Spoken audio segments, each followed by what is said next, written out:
There, miss. You see, the heterodynes were feeding back into the stimulus reaction activators, causing non-snaps of the motor control resistor units. Oh, that's good.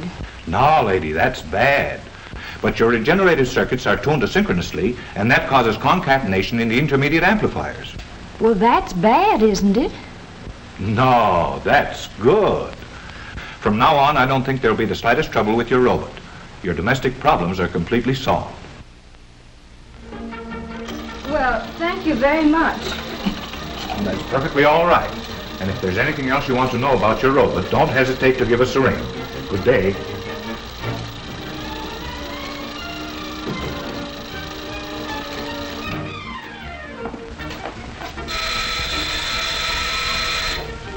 Rollo, answer the door.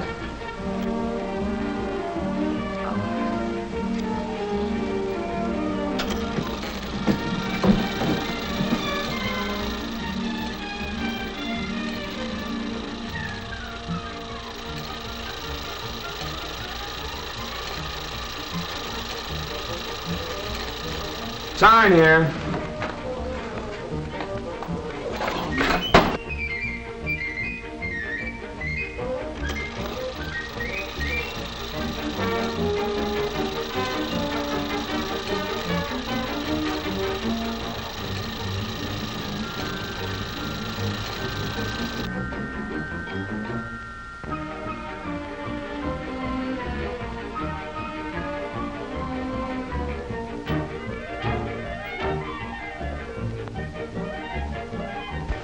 Lars, Rollo, fix.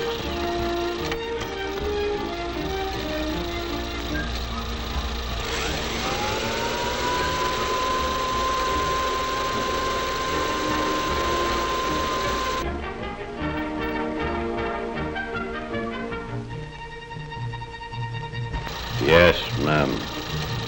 Rollo, get.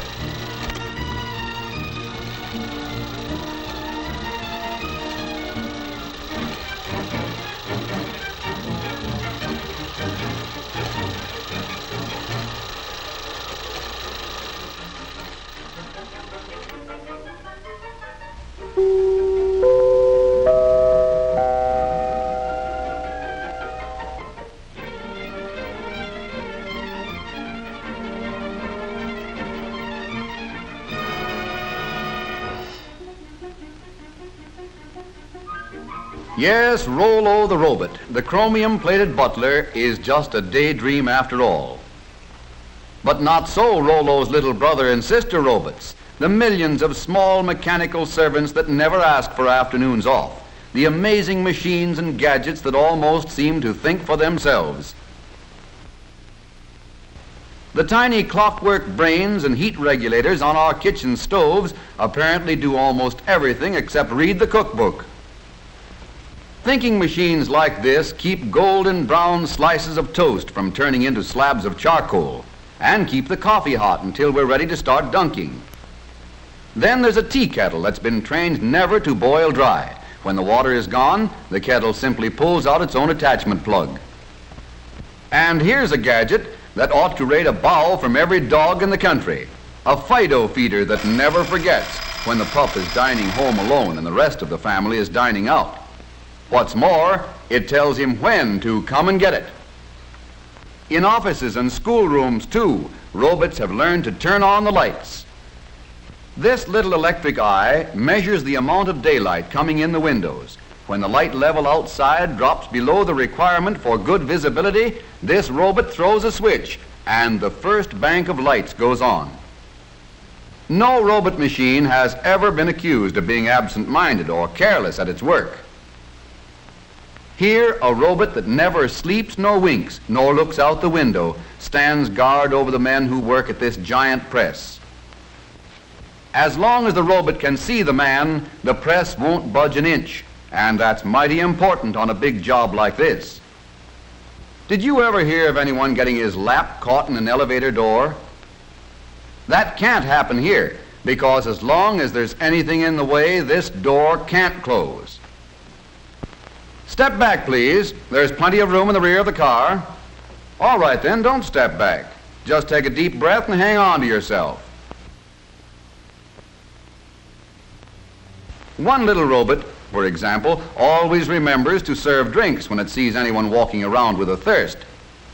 A beam of light is aimed across the fountain and into an electric eye. When the beam of light is broken by a solid object, such as this head, the electric eye control opens the faucet and there's your drink. This particular device is an automatic fire sprinkler. Someday, maybe someone will invent a robot that can take a joke. Some robots have even learned to fly. Tiny automatic brains in giant airliners, sensitive to the slightest change in balance or direction, relieve the busy pilots of the job of keeping the wings level, the nose on the horizon, and the plane headed in the right direction. Don't look now, but this motor car is simply full of robots. In the carburetor is a diet specialist, a brainy collection of jets and valves and floats that serve a health menu of gasoline calories and fresh air vitamins to the engine, a menu that varies with every change in speed or load. The engine likes its meals served not too hot and not too cold. So in the intake manifold, another mastermind with a nervous system sensitive to heat uses hot exhaust gases to warm the mixture before it goes into the engine. Step right up close to the platform and see the Siamese robots. These robots attached to the distributor are always worrying about the spark in the engine. One is sure that the spark ought to be advanced. The other is equally sure that it ought to be retarded just a trifle. But they never argue. Each takes his turn according to the speed and load, and between them, they manage to stage a grand performance every time they go on the road.